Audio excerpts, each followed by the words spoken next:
Hello student, कैसे हो आप लोग। उम्मीद करता हूँ आप सब अच्छे होंगे। Welcome to our YouTube channel nursing वाला। नर्सिंग के इस ऑनलाइन प्लेटफॉर्म पर आपका हार्दिक स्वागत है। आज हम लेके आए हैं आपके लिए एक और बेहतरीन टॉपिक, पोलियोमाइलिटिस, जो एग्जाम के पॉइंट ऑफ व्यू से बहुत ही इंपॉर्टेंट टॉपिक है। कैसे क्या होता है पोलियोमाइलिटिस, किस प्रकार से इसके जो क्लिनिकल फीचर अपने को देखने को मिलते हैं, किस प्रकार इसका डायग्नोसिस किया जाता है और क्या इसका मैनेजमेंट रहेगा, उसके बारे में हम आज की क्लास के अंदर डिस्कस करेंगे। तो पोलियोमाइलिटिस एक वायरल डिजीज है। कैसी डिजीज है? वायरल मतलब क्या होगा, वायरस के द्वारा फैलती है। और कौन सा वायरस होता है? तो इसका जो वायरस रहता है वो पोलियो वायरस, नाम है उसका पोलियो वायरस है ना। पोलियोमाइलिटिस कौन से वायरस से होता है? पोलियो वायरस के अंदर के द्वारा होता है। अब पोलियो वायरस जो है वो कितने प्रकार के होते हैं, तो आपको याद रखना है। पोलियो वायरस जो 3 टाइप के होते हैं, polio virus first, polio virus second और पोलियो वायरस थर्ड। अब जो पोलियोमाइलिटिस का जो पोलियो वायरस है, पोलियो वायरस फर्स्ट, कैसा वायरस? जो मोस्ट कॉमन जो कोज रहता है इसका, वो कौन सा रहता है? Polio virus first. और जो पोलियो वायरस सेकंड है वो क्या हो चुका है? एरेडिकेट हो चुका है, मतलब जड़ से खत्म हो गया है। और उसके बाद जो पोलियो वायरस थर्ड होता है वो कब होता है? वो एसोसिएटेड वैक्सीन, मतलब वैक्सीनेशन के कारण जो पोलियो होगा वो कैसा पोलियो होगा? पोलियो वायरस थर्ड होगा। तो अपन बात करते हैं पोलियोमाइलिटिस की, है ना। कैसी डिजीज है? Viral disease.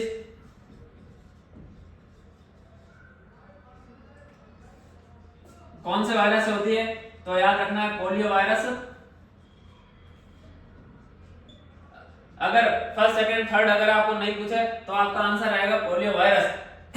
और यदि फर्स्ट सेकंड थर्ड के अंदर कैटेगराइज करें तो जो आपका आंसर क्या जाएगा? Polio virus first. कैसा वायरस है ये? Epidemic, most epidemic virus, polio virus first. Epidemic का मतलब क्या होता है? मतलब किसी डिजीज का स्पेसिफिक जियोग्राफिकल एरिया के अंदर स्प्रेड होना, क्या कहलाएगा? एपिडेमिक। तो जो पोलियोमाइलिटिस है वो किससे होता है? पोलियो वायरस फर्स्ट से। और पोलियो वायरस जो सेकंड है वो क्या हो चुका है? इरेडिकेट है ना। पोलियो वायरस जो सेकंड है वो क्या हो गया? इरेडिकेट। और उसके बाद जो पोलियो वायरस थर्ड है वो पोलियो वायरस थर्ड, ये सेकंड हो गया। पोलियो वायरस जो थर्ड होता है वो कैसा होता है? वैक्सीन एसोसिएटेड, है ना। वैक्सीन के कारण, ओपीवी के कारण जो है पोलियो हो सकता है। तो इसको अपन क्या बोलेंगे? Vaccine associated. इसके बाद अपन बात करते हैं इसके सोर्स ऑफ इन्फेक्शन की। जो पोलियो का इन्फेक्शन होने के सोर्स है वो क्या क्या रहेंगे?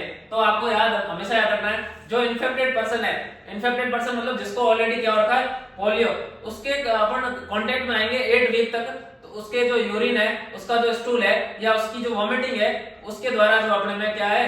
पोलियोमाइलिटिस का वायरस जो है वो फैल सकता है, स्प्रेड कर सकता है। तो इसका जो सोर्स ऑफ इन्फेक्शन क्या रहेगा? सोर्स ऑफ इन्फेक्शन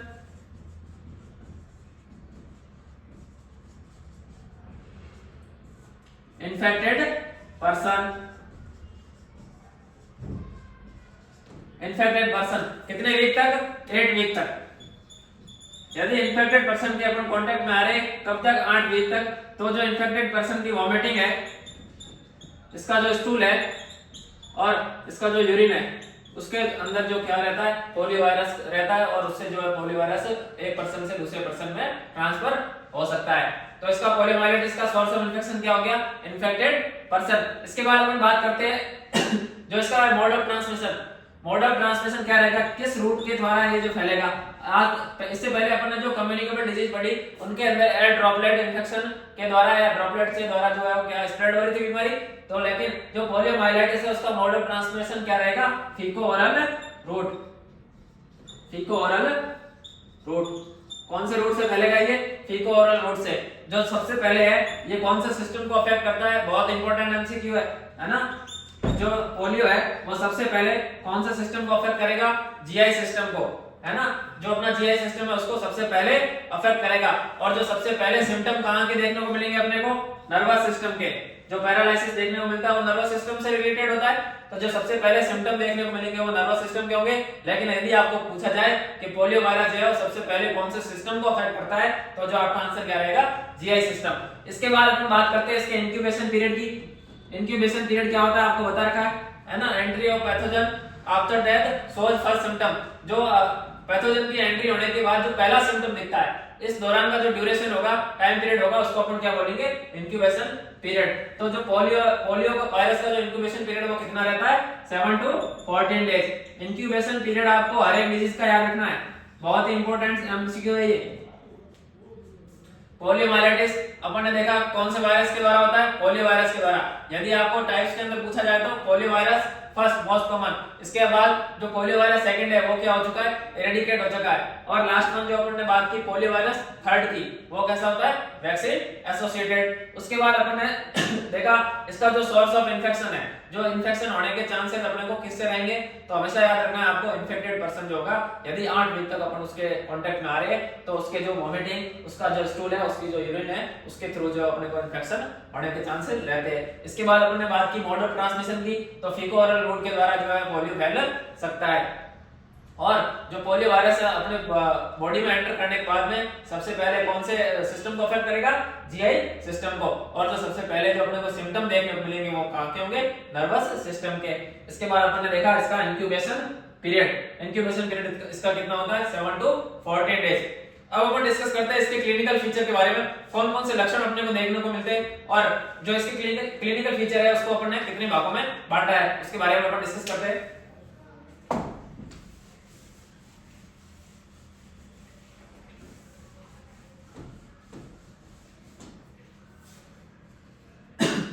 बात करते हैं अपन पोलियो वायरस के क्लिनिकल फीचर की।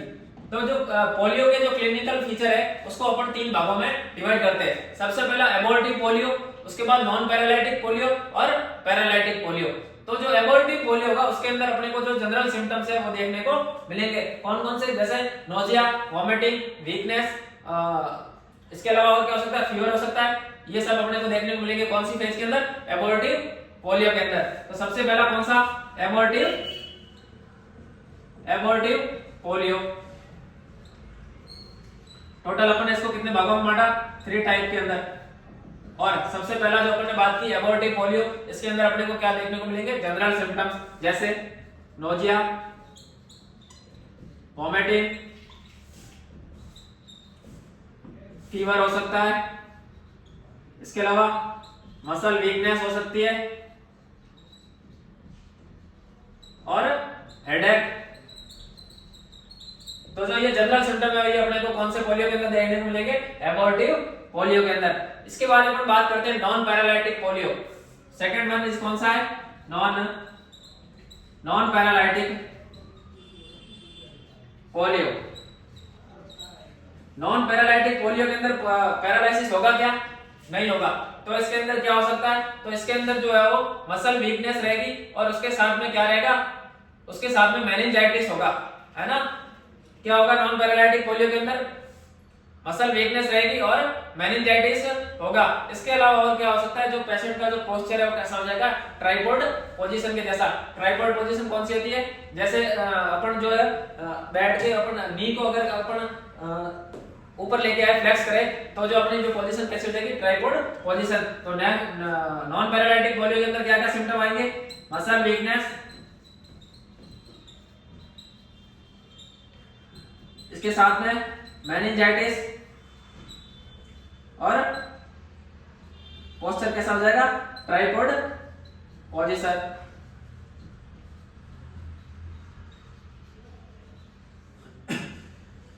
कौन कौन सी दो अपन ने टाइप्स पढ़े, एबॉर्टिव पोलियो और नॉन पैरालाइटिक पोलियो।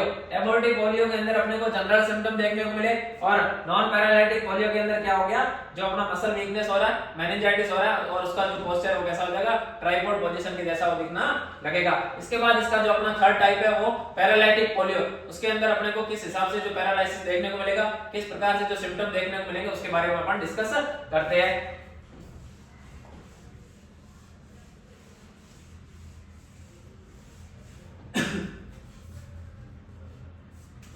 तीसरा जो टाइप अपन ने क्या बताया, पैरालाइटिक पोलियो।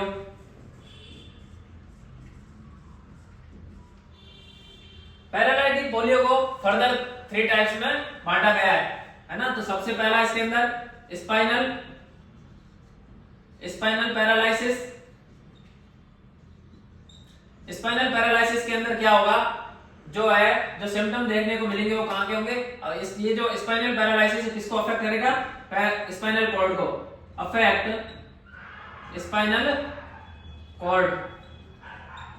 और स्पाइनल कॉर्ड के अंदर अगर आपको पूछे तो anterior part of spinal cord, कौन सा part? Anterior part of spinal cord. Most common ये रहता है, मोस्ट कॉमन कौन सा part? Anterior part of spinal cord का किसके अंदर रहेगा? स्पाइनल पैरालिसिस के अंदर। और जो इसके सिम्टम्स को अपन ने क्या नाम दिया? Paralytic polio. उसके अंदर स्पाइनल पैरालिसिस कौन सा पार्ट अफेक्ट हो रहा है? एंटीरियर, मोस्ट कॉमन रहेगा। इसके अलावा और क्या हो सकता है? बालबर पोलियो।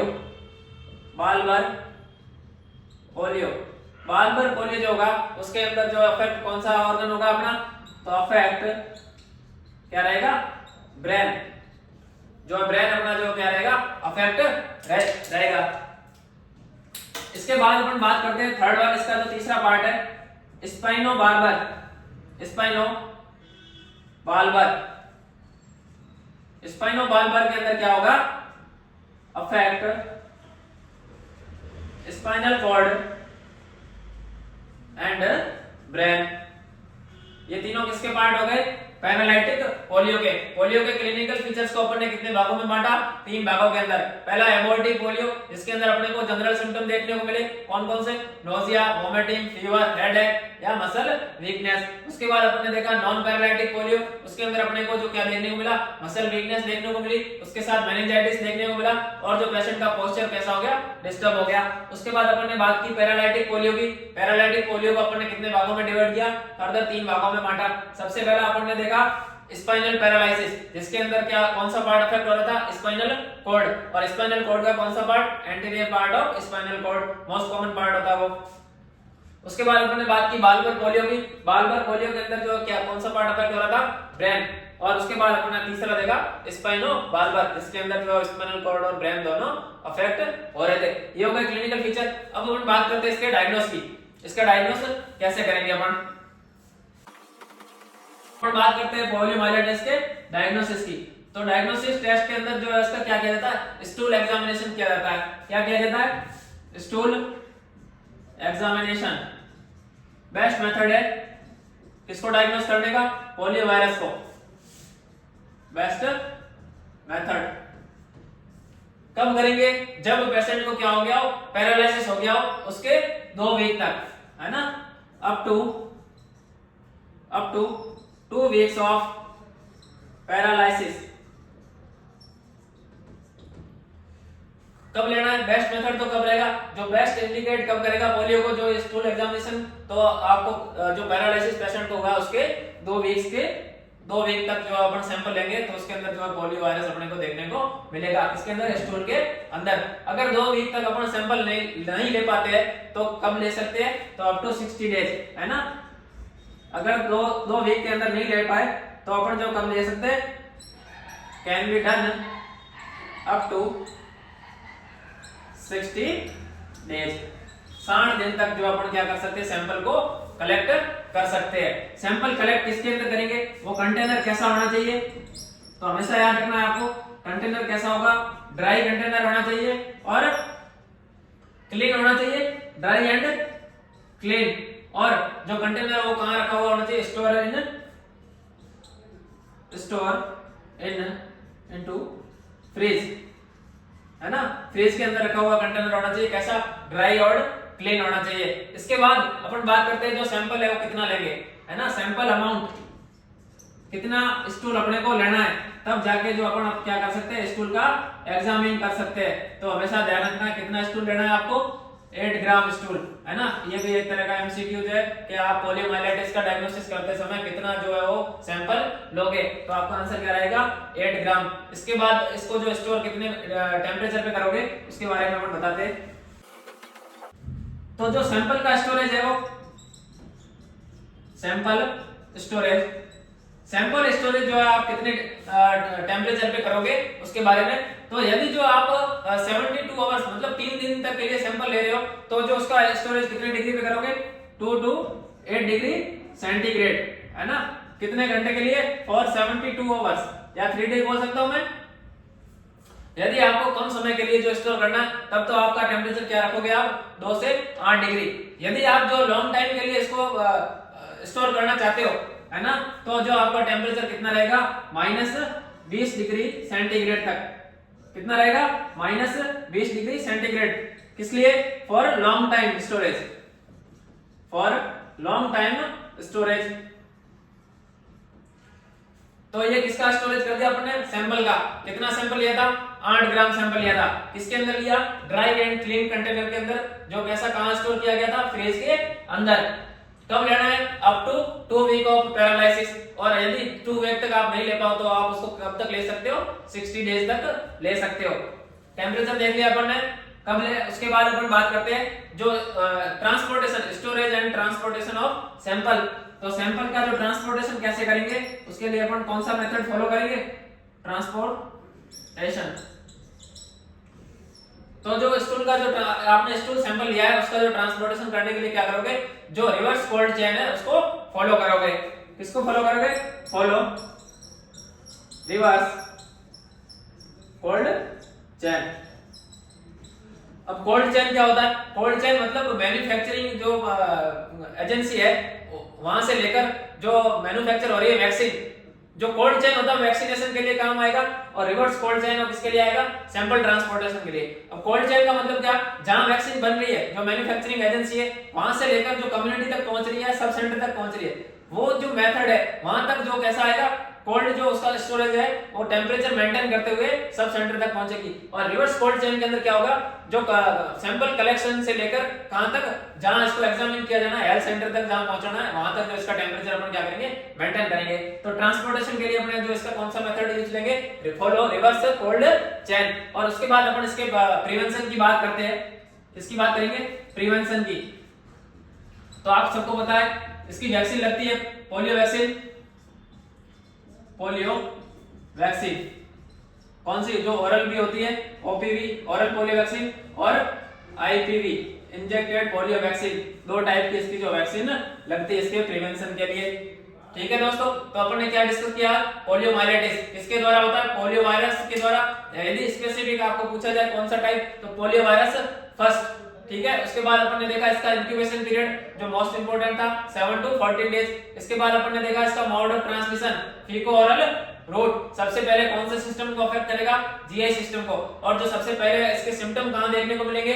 नर्वस सिस्टम में। इसके बाद जो इसका सोर्स ऑफ इन्फेक्शन रहेगा उसके बारे में अपन ने डिस्कस किया। इन्फेक्टेड पर्सन कितने वीक तक? 8 वीक तक जो उसका वॉमिटिंग है, उसका जो स्टूल है, उसका जो यूरिन है, उससे जो अपने को क्या हो सकता है? पोलियोमाइलाइटिस ट्रांसफर हो सकता है। उसके बाद इसके क्लिनिकल फीचर को अपन ने कितने भागों में बांटा? 3 भागों के अंदर। Abortive polio, non paralytic polio और पैरालाइटिक पोलियो। और इसके डायग्नोसिस के लिए अपन ने कौन सा टेस्ट किया? स्टूल एग्जामिनेशन, जो इसका बेस्ट मेथड है। कब तक स्टूल लेना है अपने को? अप टू 2 वीक तक। कंटेनर कैसा होना चाहिए? Dry and clean. जो इसका स्टोरेज वो कितने टेम्परेचर पे करेंगे? तो यदि आपको जो 72 घंटे के लिए जो इसका स्टोरेज करना है तो टेम्परेचर रहेगा 2 से 8 डिग्री। और यदि लॉन्ग टाइम के लिए अगर स्टोरेज कर रहे हो तो आपका जो स्टोरेज कितना रहेगा? -20 डिग्री। और जो इसका ट्रांसपोर्टेशन है वो कौन से मेथड से आप करोगे? रिवर्स कोल्ड चेन फॉलो करोगे। थैंक यू दोस्तों, कैसे लगी आज की क्लास कमेंट बॉक्स में जरूर बताएं। और नोट्स डाउनलोड करने के लिए विजिट करें हमारी वेबसाइट पे, जिसका लिंक नीचे डिस्क्रिप्शन में दे रखा है, और जुड़िए हमारे टेलीग्राम चैनल से। Thank you.